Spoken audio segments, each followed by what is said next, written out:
If you saw the movie, the latest Top Gun movie, eerily enough, this is that plot kind of coming to fruition in real life. The target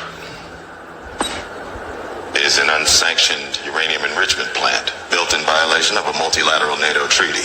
The uranium produced there represents a direct threat to our allies in the region. The Pentagon has tasked us with assembling a strike team and taking it out before it becomes fully operational. The plant sits in an underground bunker at the end of this valley.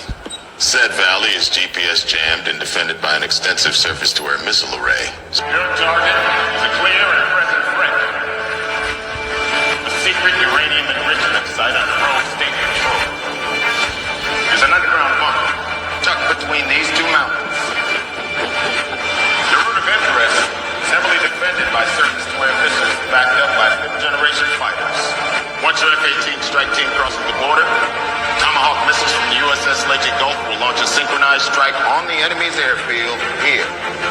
How soon before the plant becomes operational? 3 weeks, maybe less. The uranium enrichment plant that is your target will be operational earlier than expected. Raw uranium will be delivered to the plant in 10 days' time. As a result, your mission has been moved up 1 week. Your target is an impact point less than 3 meters wide. The two-seat aircraft will paint the target with a laser bullseye. The first pair will breach the reactor by dropping a laser-guided bomb on an exposed ventilation hatch. This will create an opening for the second pair. The second team will deliver the kill shot and destroy the target. It's not just one bomb, it'll be a bomb after a bomb to get through that penetration. 2 precision bombs, minimum, makes it 4 aircraft, flying in pairs.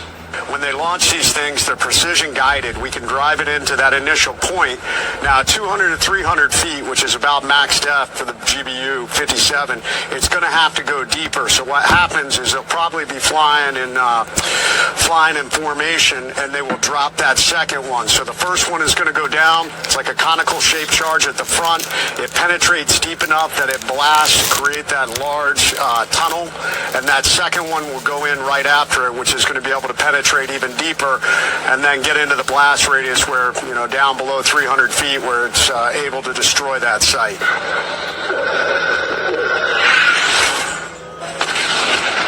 Who's got impact? Direct hit! Direct hit! Hey, bombs away! Bombs away!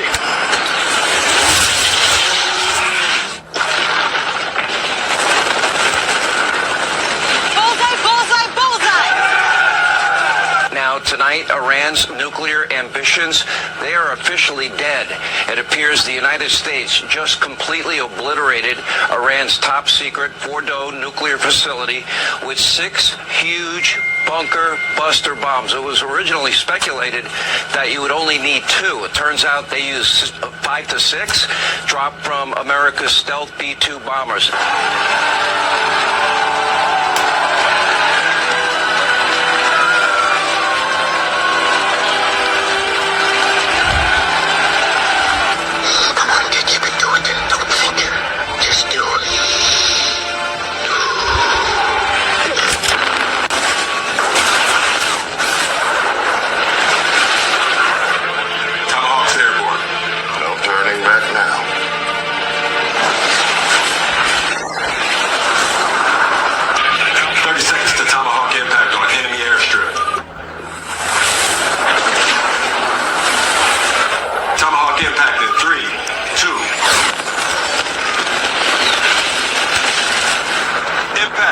Were wiped out with 30 Tomahawk missiles launched by American submarines some 400 miles away. If you saw the movie, the latest Top Gun movie.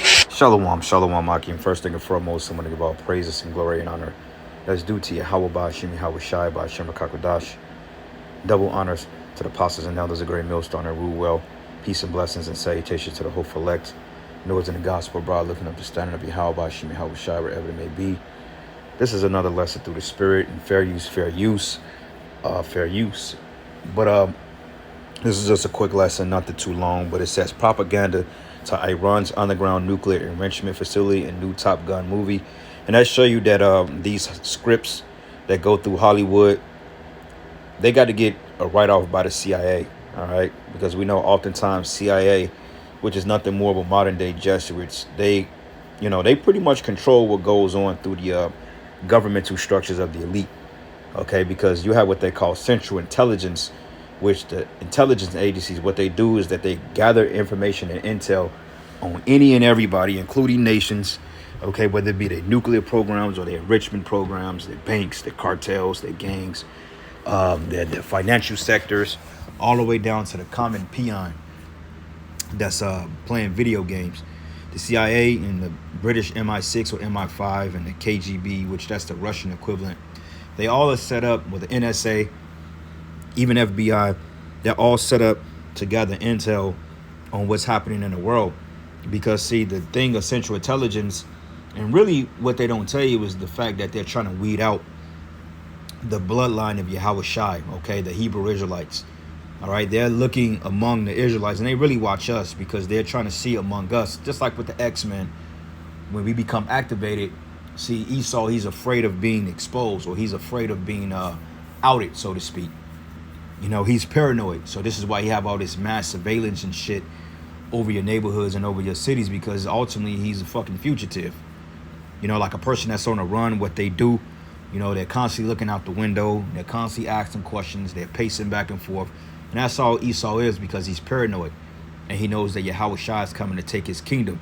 But even in the midst of all that, you have these movie scripts, which Hollywood is nothing more but a bunch of witches and warlocks, all right? A bunch of left-hand prophets. That's the left-hand priesthood at work. But what are the chances that they're able to put certain or events in movies before they actually come to pass, or they play them out on the world stage? You know, like we like to say that the world is a stage. So they put things in a movie, which is called predictive programming. And what happens is, and then all of a sudden, months or maybe years down the line, you will see this whole ordeal enacted out on the world stage. Like, what's the chances? Like, I didn't see the new Top Gun movie with Tom Cruise, but allegedly it says it shows Iran's underground nuclear enrichment facility in the new Top Gun movie. So that makes you think, like, wait a minute, did the U.S. already have plans of bombing them, or did they already have plans to go to war with them? You know, the propaganda machine, the war machine, right? Now, when you look up propaganda definition, it goes into information, especially of bias or misleading. Basically, it's deceit, right? Misleading nature, used to promote or publicize a particular political cause or point of view. So basically, it's getting ahead of the curve, right? Like with the whole COVID shit. COVID was propagated in books back in the 80s, movies. Actually, it was I think it was that Ellen DeGenerate show. We call it Ellen DeGenerate, that android-looking bitch. Basically, back in 2019, she had this female on her podcast. You know, short haircut. You know, it's a typical weirdo. And the chick was a alleged model, and she had like this mask on her face. It was like this red and plaid mask that went with her outfit. And what are the chances the bitch name was COVID? COVID. And I'm looking, I'm like, ain't no way in fucking hell. Like, and then all of a sudden, less than a year later, we get hit with something called the C19 Pandeezy, which they're talking about 2.0 on the way. Okay, there will be another pestilence that's gonna hit this earth by storm. They're just figuring out how to implement it and how to propagate it, because they know that people are catching on to the shenanigans. So therefore, they want to put it out there, but they know people are already aware. So they got to figure out how to destabilize the minds of the people through predictive programming and taking away certain freedoms and rights, and ultimately putting a plug on this internet. This is what they want to accomplish, you see? But anyway, it says here, the committee information, especially of a bias or misleading nature, used to promote or publicize a particular political cause or point of view. So 95% of the shit you see on news is basically bullshit, man. All right, and he said that in training day. He said, this is a newspaper, right? He said it's 90% bullshit. You know, it's entertainment. Though there are valid things that do happen, and though they do report on things that do happen, okay, but the consensus of it is all shrouded in deception, man. Okay, it's to sway your thinking. This is why it's called the media. Media or medium is witchcraft. It's deceit, you know? So this is why you can see shit like this in movies, and all of a sudden they enact it in real life, because it's all witchcraft. Okay, the propaganda machine. So This is the book of Micah 6. And I'm going to start at verses, let's start at verses 10. It says, are there yet the treasures of wickedness in the house of the wicked, and the scant measures that is abominable? And that's a question the Lord is asking. He said, are there yet treasures of wickedness in the house of the wicked? And the answer to that is hell yeah. Okay, because the treasures of wickedness is the fact that they use deception and propaganda and think tanks to sway the minds of the people. Okay, from the whole LGBT agenda to the rap music, to the R&B, the adultery R&B, to the feminism, all that was CIA operated. Okay, they send these agents into your society, and they set them up, and they pose them as political leaders. There'll be leaders of political movements. There'll be school teachers. There'll be fucking ball players or whatever. There'll even be actors in movies, man. Okay, half the rappers, don't be surprised if a lot of the rappers and entertainers you see on TV, them motherfuckers gonna be government agents, man. I mean, I wouldn't doubt it, because if you have that influential power, which, you know, Jake is an influential people anyway, but they will take your talent and they will exploit it, and they will put it for nefarious use. So like men like Eazy-E and, you know, Drake and Jay-Z, all them niggas have been bought and paid for by this cabal, man. Okay, don't be surprised if Jay-Z is a fucking CIA agent, okay, and sold out to him, and now he's part of the propagation. Don't be surprised, man, because it's all wickedness, it's all sorcery, deceit. Same shit what you're seeing on the news, man. Same thing with this war in the Middle East. It's all fucking propaganda. Even though you do have things happening in the Middle East, and they are at war, but they propagate the shit before it really transpire, man. You know, same thing with the riots out in LA. What happened with that? That's hush hush now. You know, with the whole ICE shit, you don't really hear too much about that anymore now, because it's out of the news. But when it's out of the news, that's when shit really gets real, because nobody is paying attention to it. You know? But it says here, should I count them pure with the wicked balances and the bag of deceitful weights? Okay? It says the deceitful weights, man, because it's all deception. It says, for the rich men thereof are full of violence, and the inhabitants thereof have spoken lies, and their tongue is deceitful in their mouth, man. And even though this is going into you wicked jakes, hey, you can compare this to Esau too, man, because it says here, for rich men thereof are full of violence. Yeah, because this is all banker wars. You know, they say all wars are bankers' wars, man. In fact, let's look that up. Should go to duck go go, or go duck go go, or duck go duck, or duck go go some shit. Go duck go or some shit, yeah. Wars are bankers' wars, because Google is heavily filtered now. Like, you can type in a search that you would have been able to type in 5-6 years ago and get a plethora of information. Now Google would take you to something totally off. All right. So it says here, all wars, and they make movies about shit like that. All wars are bankers' wars. Wars explore a common central banking connection behind America's wars. Okay, the war machine. All wars are bankers' wars is a documentary film by Michael Rivero that explores the idea that banking practices have historically contributed to wars and conflicts. Yep. You know, economies, man, you know, capitalism, corporate greed. You know, it's about. We're the slaves. We are slaves at our expense by being under these damn elites, man. This is why the Lord has to come and take these devils out of power, because they're totally they're just wicked. They're evil incarnate. Okay, this is an evil man we're dealing with. Okay, he doesn't have it in him to be humble, nor to take accountability for his actions. And it says, the film urges or argues that financial institutions in their pursuit of profit have played a significant role in shaping global events and initiating wars. That's absolutely right. All right. The Communist Manifesto. What's this guy's name? What's this dude's name? Aaron Russo. You know, Ralph Emerson. All these people that came out with books and stuff like that on these elites, they all go into this type of information. It says the film's central thesis is that bankers and financiers have often profited from wars, both directly through loans and investments in war industries, because they fund both sides, and then whoever the winner is who they fund the most. They'll fund both sides, and then whoever loses, they'll go and they'll collect the spoils, and they'll build up off the pain, blood, sweat, and tears. Hence, this is how Esau got Europe, man. All right, this is how he got America.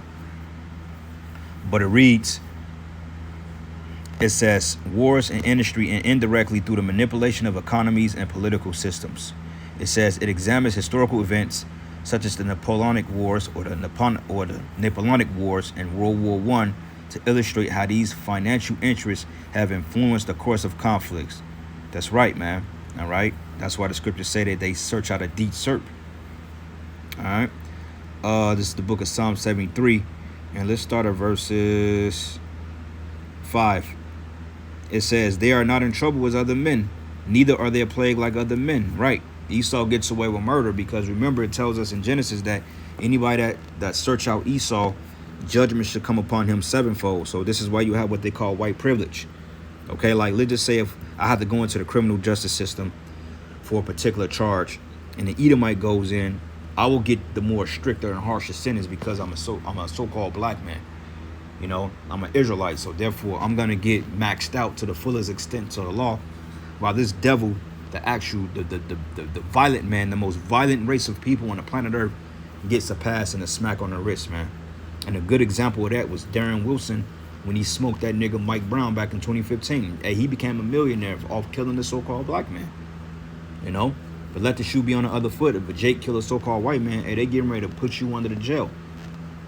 Get your ass 86 life sentences with no eligibility with the eligibility of parole in a 7 life sentence. Oh, well, you can get out in 7 life sentences. Like, who the fuck are you to condemn me for 7 life sentences, nigga? Like, you ain't the Most High.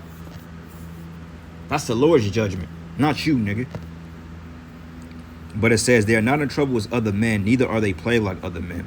It says, therefore pride compassed them about as a chain, and violence have covered them as a garment. And their eyes stand out with fatness, and they have more than a heart can wish. They have more than enough, man. And yet you have 99% of the people on the planet Earth have less than 1% of the wealth. Make that make sense. You know? It says they are corrupt and speak wickedly concerning oppression. They speak loftily, yeah, they're corrupt. They speak wickedly, you know, fuck these niggas. That's why we got them in slavery. You niggas are lazy, all this other shit. Not knowing that they actually mapped out the platform so we can fall right into the snare, man. You know, like I was talking to this guy I know yesterday, man, and we was talking about how, you know, guns being put in the hood, and Esau had something what he called bait trucks when he would set out a truck full of goodies in urban neighborhoods when they're underfunded. It'd be Jordans and jerseys and PlayStations, and Esau would set a bait truck right in the middle of Inglewood, knowing that niggas are out there wicked and don't have money. And he'll watch them steal out of the bait truck just so he can be justified on locking them up. So it's like, how the hell you gonna give the people the poison and then, you know, and then accuse them for drinking poison when you gave it to them? That's the devil for you, man. And it says they set their mouth against the heavens, which is Yahweh Bashim Yahushai, and their tongue walketh through the earth. That's that propaganda machine, that news. Therefore, his people return hither, and waters a full cup of the wrong out to them. Okay, but the point is, matter of fact, 12. Matter of fact, no, let's keep reading. It says, and they say, how did the Most High know? It says, and is there knowledge in the Most High? Yeah, because, you know, Esau think he's God. Same thing with the AI shit. He thinks he's better than the Most High. It said, behold, these are the ungodly who prosper in the world. They increase in riches. And that's talking about you Edomites. And if you can't see that this is talking about the so-called white man, then the spirit is not with you. Okay? Another precept. Let's go in here to Psalms, because Psalms eat this devil up, man. That's how you know that the Psalms are prophetic, man. Okay, what is it called? The volume, which means the songs, or the songs of the volume, if I'm not mistaken, which goes into songs. You know, the songs are prophetic. Even when you go back into like Earth, Wind, and Fire and Bob Marley's records, there's a lot of prophetic, lines in these songs. There's a lot of prophetic content in these songs that they put out, man. You know, like the Great Mothership, you know, Earth, Wind, and Fire. Hey, those are prophetic songs, man. This is what Apostle Gabar gets into. It's the book of Psalms 52. Matter of fact,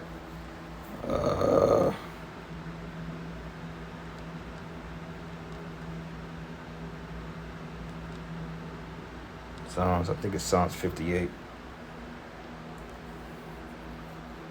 Yep, Psalms 58:2, it says, yea, in the heart you work wickedness, you weigh the violence of your hands in the earth. And the wicked are estranged from the womb. They go astray as soon as they be born, speaking lies. Yeah, it's all deceit. It says their poison is like the poison of a serpent, and they are like the deaf adder that stop at their ear, which will not hearken to the voice of charmers, charming ever so wisely. All right? Yeah, so this devil, man, he's completely just completely diabolical, to say the least. Psalm 64, and let's start at 3. It says, who wet their tongue like a sword and bend their bows to shoot their arrows, even bitter words, that they may shoot in secret at the perfect. Certainly they do shoot at him and fear not. Okay, because they, like we just read in Psalm 73, how they don't have any, how they say, well, how does the Most High have knowledge? Like, who's the Most High? Like, we're God. Like, there's no God. This is how they at least think.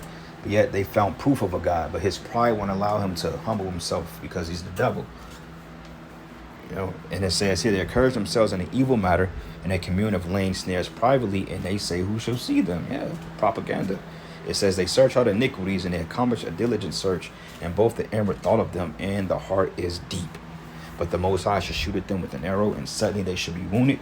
So should they make their own tongue to fall upon themselves, and all that see them shall flee away, man. All right. So anyway, it wasn't gonna be a long lesson. Actually, Jay kind of got to get up out of here, man. So I had to cut it short. But anyway, with that, all praises and glory and honor is due to Yahweh Bashim, Yahweh Shai, Bashim Kakwadash. Lord's will, you will edify. Until the next lesson. Shalom.